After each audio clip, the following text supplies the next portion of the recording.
professor of New Testament at the University of St. Andrews in Scotland, has concluded that there is present in the New Testament Gospels a substantial core of eyewitness tradition.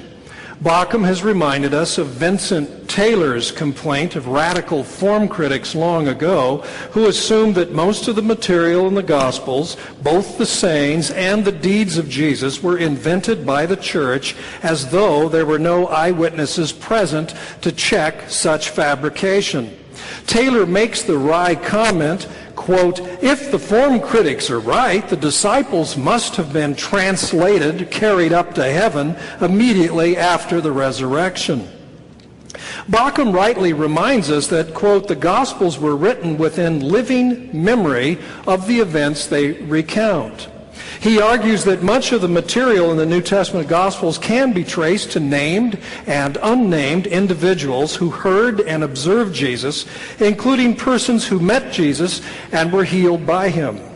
Bauckham is quite right. Form critics of the more skeptical variety assume that the early church freely created sayings and attributed them to Jesus as needs and questions in the early church arose.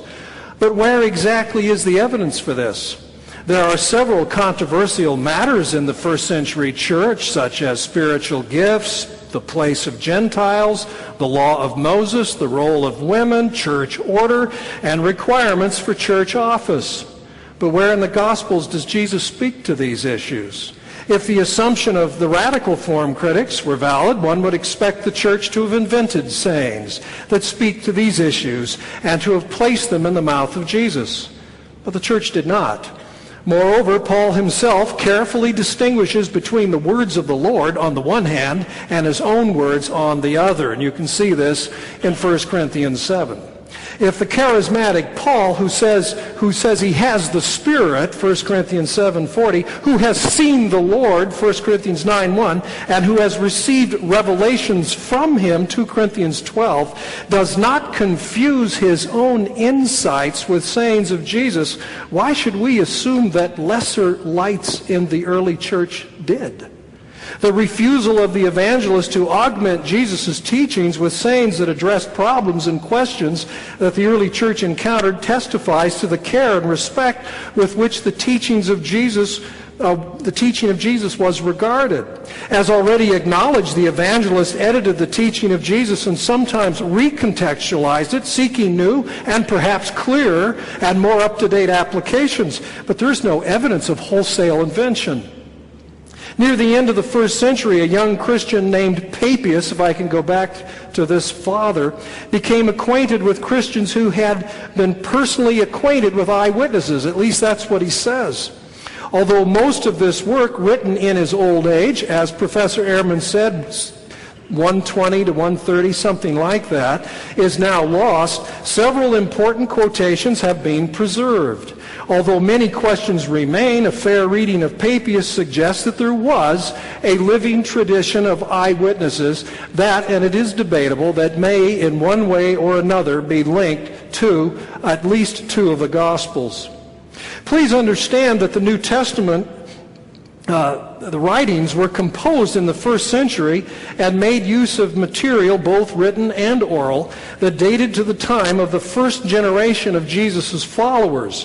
One does not have to be a conservative Christian or one that holds either to inspiration or inerrancy to conclude plausibly and reasonably that the Gospels contain accurate, authentic eyewitness tradition. Question number 5. Do archaeologists and historians use the Gospels as sources? It's very easy to answer the question whether the archaeologists use the Gospels as sources. The answer is flat out no.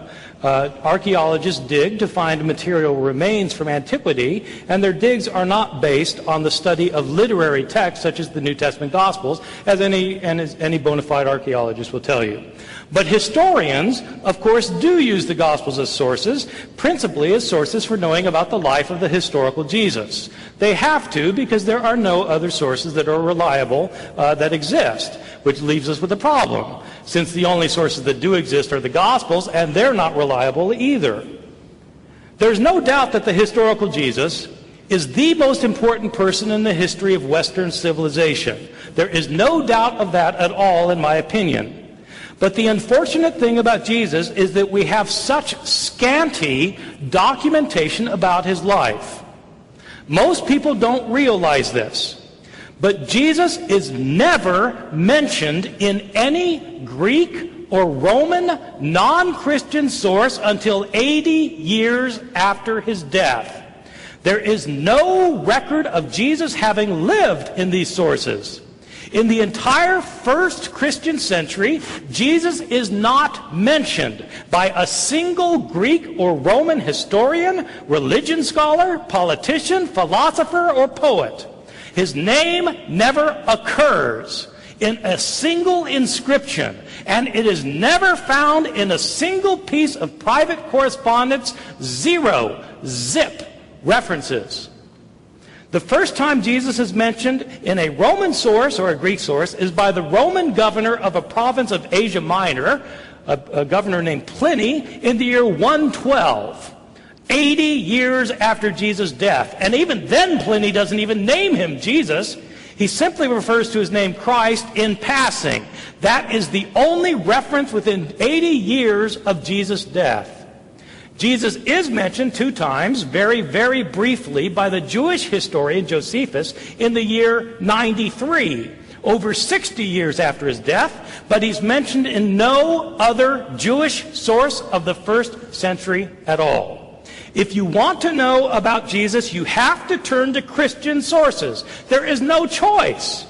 The earliest Christian source is the Apostle Paul. But to the surprise of many Bible readers, Paul scarcely mentions anything about Jesus' words and deeds while he was living. He says a lot about Jesus' death and resurrection, but almost nothing about his words and deeds while alive.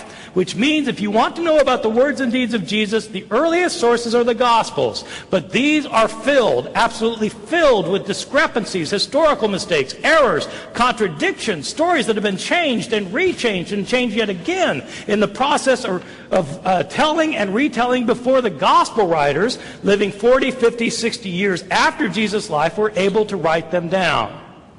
Craig has said, well, eyewitnesses are still alive, so they'd be able to check the accuracy of the stories being told. I've never understood this argument, even though I've heard it for 40 years. Christianity started out as a small group of Jesus followers in Jerusalem, right after his death. Within 30 years, there were Christian communities that were established throughout many of the urban areas of the Roman Empire. There were Christian churches in Palestine, in Syria, in Asia Minor, what we think of as Turkey, in Greece, in Rome, possibly in Northern Africa, almost certainly in Alexandria, Egypt. Hundreds of people were converting. Thousands of people were converting. How did they convert? By people telling them stories about Jesus. Who was telling the stories? If I convert you, and you convert your wife, and your wife converts her next-door neighbor, and next-door neighbor converts her husband, and her husband converts a business associate who goes to another city and converts his business associate, who's telling the stories? Is it eyewitnesses?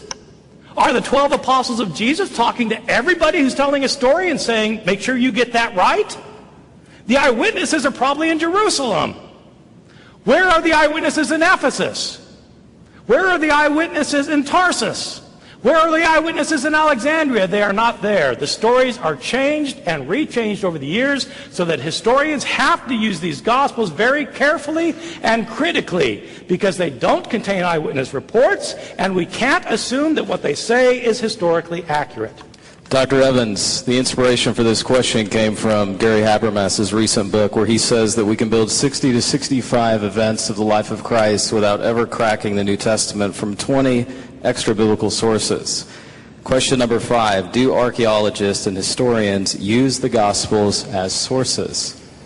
This is a very interesting question. In recent years, I've given it some consideration, largely because of the controversy that surrounds making use of Gospels and Gospel-related sources outside the New Testament.